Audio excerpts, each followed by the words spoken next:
Welcome to our game. This is what we have came up with, the Territory Board War. Generally, this game is used as an example for game-based learning. All you need to make this game a success is a board with a map pasted on it. Make sure that the material of the board is hard enough, because once you keep moving it, it tends to break faster, or perhaps it gets torn out faster. So use a thick or hard material. Next is a huge dice. This is to ensure the number for the groups which are participating. Okay. Next, we are going to use the most important thing, the highlighters. This is to mark the territories which have been won by group after answering the randomly selected questions. For each group, there must be one color only for one group. Next is a set of 30 questions which has been jumbled up in a container. The questions will be marked based on the territories that you can see on the map in blue. Last but not least is the answer screen. This will be kept with the organizer of the game to ensure the answers given by the players is correct. Now, let's move on to how do we play this game. First of all, what you have to do is to choose a moderator. This moderator will be in charge of passing the questions and also checking the answers given by the participating teams.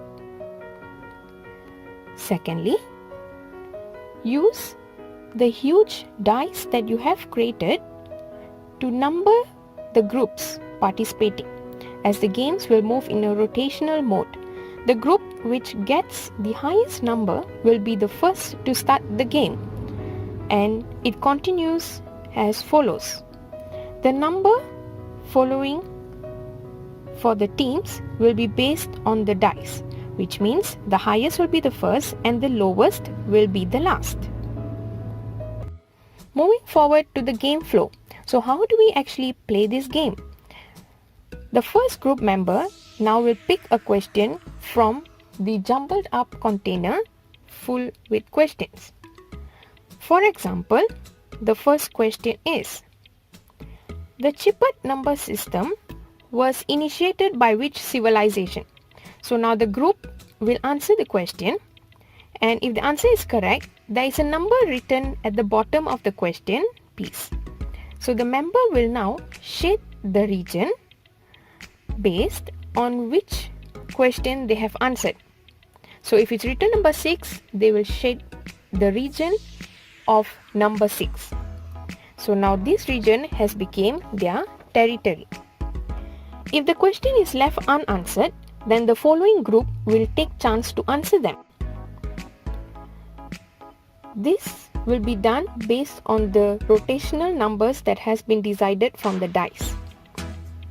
So moving forward to the next question, if they could manage to answer the question, they will shade the region based on their color pen.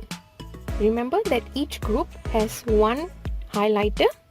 So if the next group gets to answer the following question correctly, they will shade it based on their group color pen. So this game continues as how many groups there are. Lastly, how do we declare the winner? Who's the winner? That's what everyone is waiting for. So the winner is declared based on the most number of shades that has been made by the respective groups. Which means if now group 1 has more pink on the map than other groups, so they are the winner. Hence, the group with the major number of shades will be the winner. So this game can be utilized for all kinds of subjects with certain changes made based on preferences of the organizer, such as changing the type of questions based on the learning outcome that they would want to achieve, or maybe based on the subtopics or topics that they want to highlight on. That's all.